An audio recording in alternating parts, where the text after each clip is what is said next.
Hello bachcho, let us see this question. The apartheid system was particularly oppressive for the blacks, justified by giving three reasons.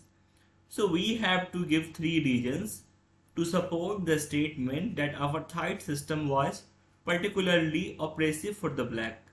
हमें बताना है कि apartheid system जो था वो black के लिए बहुत ही ऑप्रेसिव था और इसी के लिए हमें तीन रीजन देने हैं। इस स्टेटमेंट को जस्टिफाई करने के लिए हमें तीन रीजन बताने हैं। तो आइए देखते हैं इस क्वेश्चन के पीछे का की concept. So the key concept behind this question is apartheid system. Apartheid. It was a racial discrimination system prevalent in South Africa where people were divided on the basis of their race and skin colour. तो apartheid system कहाँ पे prevalent था? ये South Africa में prevalent एक system था जिसके accordingly वहां पे लोगों को रेस के बेसिस पे और उनके स्किन कलर के बेसिस पे डिवाइड किया जाता था। Now let us move to the question. Our question is the apartheid system was particularly oppressive for the blacks and we have to justify by giving three reasons. So the first reason will be they were forbidden from living in the white areas. They could not work in the white areas.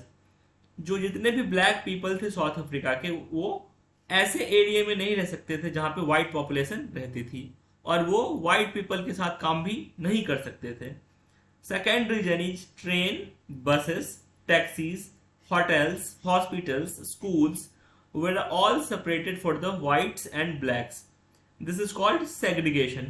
तो वहाँ पे क्या था, whites and blacks के बीच में बहुत ही ज़्यादा segregation था।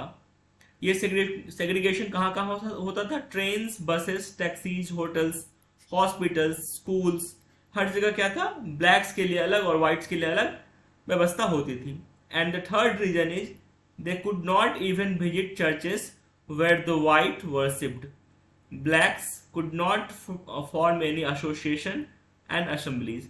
तो वहाँ पे डिस्क्रिमिनेशन इतना ज़्यादा था कि इवन द चर्चेस जहाँ पे वाइट पीपल विजिट करते थे उस चर्च को ब्लैक नहीं विजिट कर सकते थे। ब्लैक पीपल के पास राइट नहीं था कि वो एनी एसोसिएशन फॉर्म कर सके और असेंबलीज फॉर्म कर सके।